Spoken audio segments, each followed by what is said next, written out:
kemarin Roy Suryo CS beserta TPUA datangi Polda Metro Jaya untuk meminta gelar perkara khusus atas laporannya Pak Jokowi. Gelar perkara khusus di tingkat Polda. Gimana nih, Bang? Kalau gelar perkara khusus supaya hukum dari pengacaranya, dan kalau itu dilakukan bagus, artinya dia melakukan upaya hukum sebelum masuk ke pra-peradilan. Ya, jauh. Terus tadi itu saya rasa hal yang wajar ya. Jadi setiap warga negara, apalagi itu lawyer, meminta gelar perkara khusus itu namanya upaya hukum. Ya monggo silakan, itu tidak bisa dibatasi karena itu hak dari terlapor maupun pelapor. Ada lagi? Lalu dengan mereka juga meminta untuk ijazah Pak Jokowi yang asli disita oleh penyidik. Oh, minta disita. Kewenangan penyitaan ada pada penyidik. Ya, itu yang pertama. Yang kedua, cenderung penyitaan itu dilakukan itu pada hal-hal yang bersifat memang untuk pembuktian ijazah palsu. Nah, pertanyaannya, apa yang dilaporkan di Polda Metro? Ijazah palsu atau pencemaran? Nah, itu kembali kepada kewenangan penyidik. Sita menyita itu kembali ke kewenangan penyidik. Dan itu di KUHP diatur tentang tata cara penyitaan. Apalagi? Bang, ini kan Dian Sandi juga kemarin sudah diperiksa juga sama Polda Metro Jaya terkait juga laporan Pak Jokowi juga. Nah, itu kan di situ juga Sandi juga mengatakan niat baik saya ingin membela Pak Jokowi. Tapi kan dia memposting pertama kali ijazah tersebut. Oke, 2020 menurut data analisis dari Badan Intelijen Netizen, ya, itu dimulai dari 2020 postingan seorang Roy Suryo dengan posting ijazah Pak Jokowi, kopiannya ada di Twitternya. Nah, itu tahun 2020 sudah dimulai bahwa Bang Roy sudah atau Mas Roy sudah mengupload di akun Twitternya. Nah, jadi bukan dari Dian Sandi. Dian Sandi itu baru-baru. Nah, ini 2020.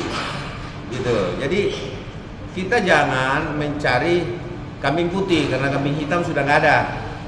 Sekarang yang top kambing putih. Nah, kalau mau cari kambing putih ya cari tempat lain aja. Ini udah masuk penyidikan. Mari kita ikuti ya. Kalau saya sih saya sudah malas untuk berkomentar. Kenapa? Karena ini udah masuk tahap penyidikan. Sebentar lagi ya, ini saya sampaikan bahwa saya diperiksa hari Kamis yang harusnya besok. Tapi karena memang ya mudah-mudahan bisa bareng sama Bapak Presiden Joko Widodo, tapi kayaknya Pak Jokowi belum bisa diperiksa dia. Jadi kami yang diperiksa itu kalau jadwalnya sih harusnya besok, tapi saya undur menjadi hari Kamis. Nah, biasanya kalau sudah advokat public defender diperiksa ya, tanda-tandanya. Ini saya ucapkan lagi di media ya, tanda-tandanya. Kalau sudah bisa diperiksa berarti seorang yang diperiksa lagi kelompok mereka itu akan diperiksa. Siapa aja akan diperiksa, terus apakah dia akan naik status pada saat pemeriksaan. Tapi kita lihat setelah saya diperiksa nanti pasti ada kejutan. Setiap advokat public defender habis diperiksa dia ada kejutan. Kemarin saya terakhir diperiksa, nah SD. Ini nanti terakhir lagi diperiksa. Nah, tanda-tandanya kita lihat aja. Apakah mereka dipanggil semua random atau sekaligus? Ya monggo silakan gitu. Artinya ini masuk ke ranah penyidikan, silakan penyidik itu kewenangan lah. Mau dia mau gelar perkara, mau melakukan apa, yang penting itu sudah ada prosedur hukum. itu kembali ke hak daripada semua warga negara Indonesia.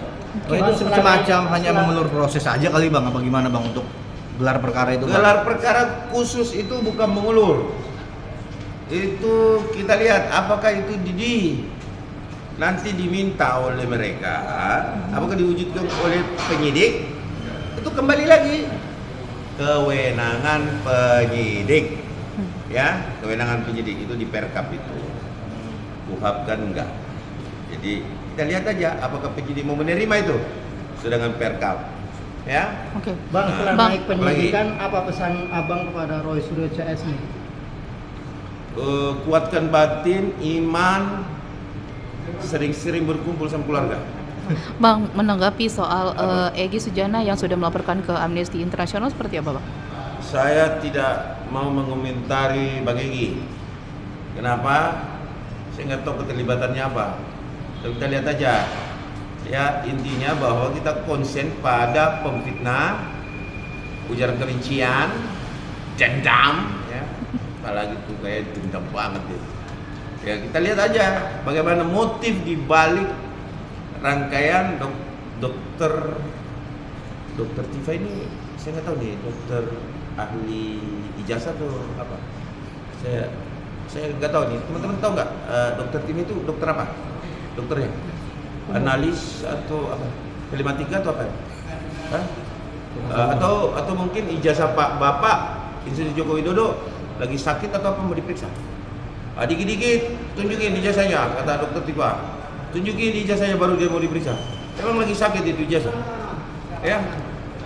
Bang, Abang kalau melihat Roy Suryo begitu berani, lantang menyampaikan, artinya menyerang secara langsung pada Pak Jokowi, Abang melihatnya ada kekuatan apa mungkin Roy Suryo di belakang Roy Suryo, atau ada orang lain yang justru memanfaatkan Roy Suryo?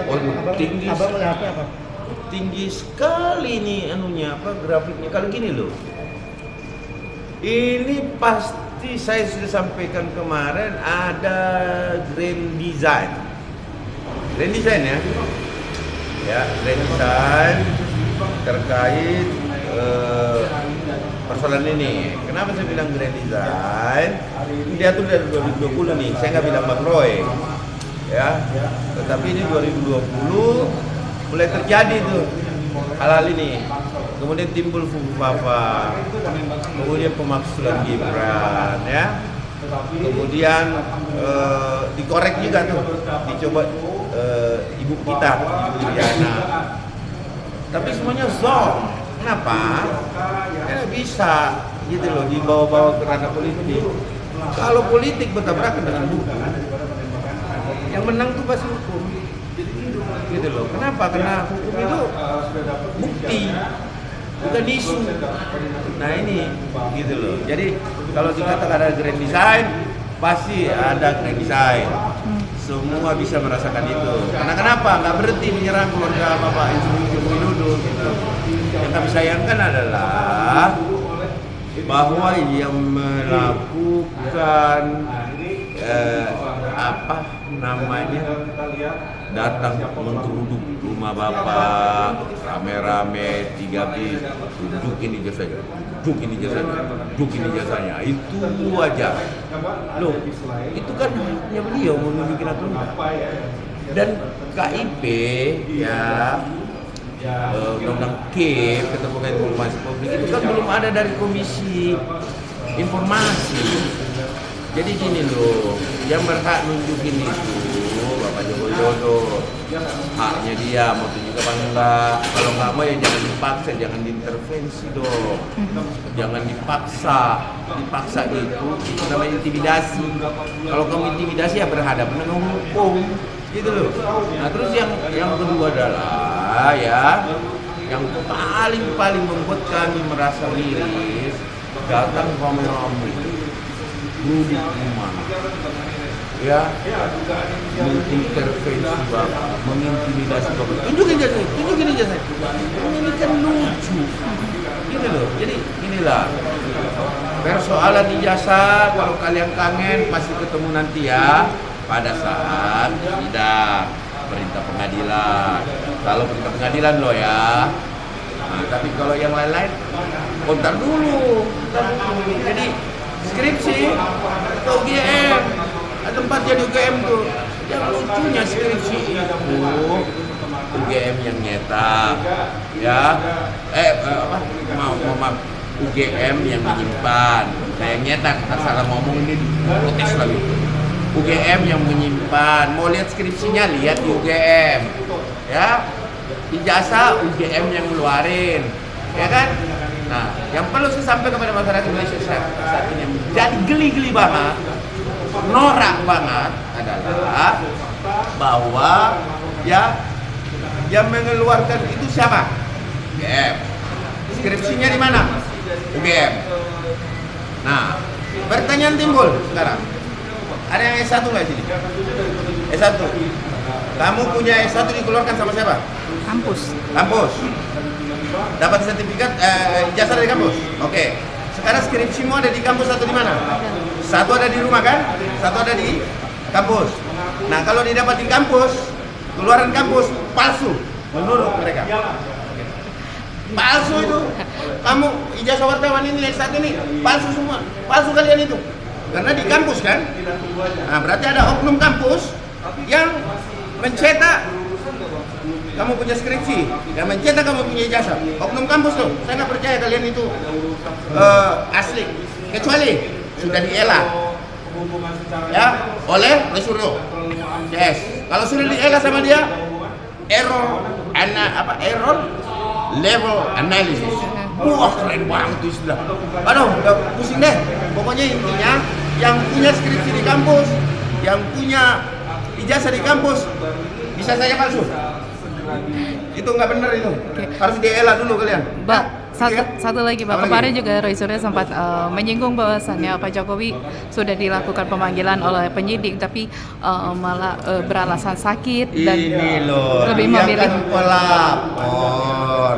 Pelapor itu memiliki hak mau datang mengatur, bukan mangkir kalau inilah dan dia baca Perkapolri yang benar, baca benar-benar yang namanya bagaimana posisi terlapor dan pelapor itu nggak sama, beda.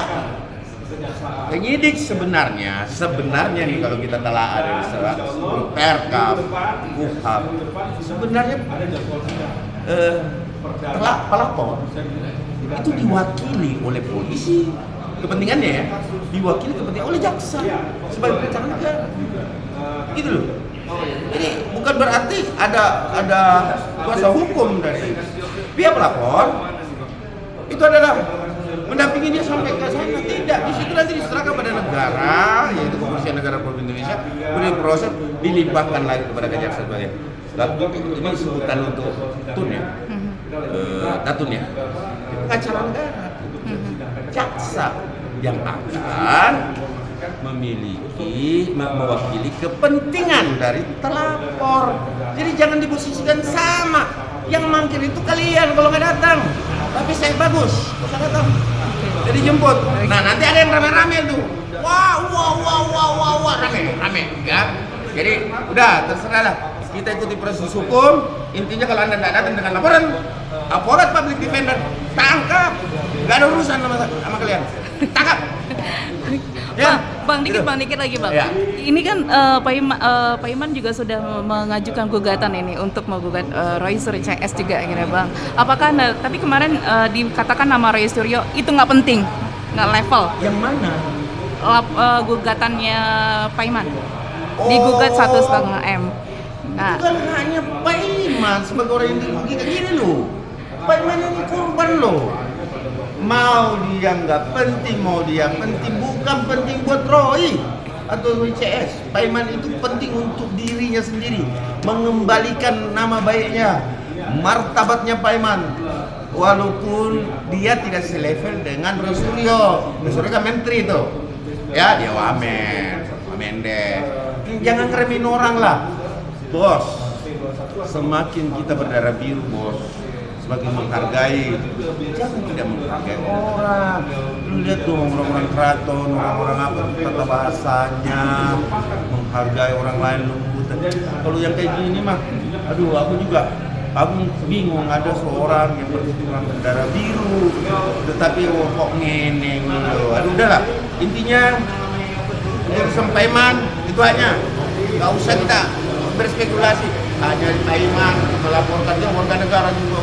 Tapi sama-sama melawan Roy Suryo CS, apakah dari public defender akan berkolaborasi dengan Paiman atau dukung, tetapi kami tidak berkolaborasi. Karena kami gini loh, kami hanya membatasi. Kenapa? Tidak semua juga kita mesti masuk di situ. Advokat public defender hanya berkonsentrasi pada nama baik dan keluarga besar Bapak Insinyur Joko Widodo. Artinya kenapa? Karena ini kelewatan, karena dia mantan pemimpin kita, sehingga sebagai APH, para penegak hukum 3 pilar, yang ngomong bukan gua, pengacara yang sebelah itu lah, sebagai 3 pilar peduli dengan hal-hal seperti itu ya, baik itu posisi terlapor maupun pelapor. Intinya gitu. Itu untuk Paiman, tapi Paiman maju terus, saya dukung. Lagi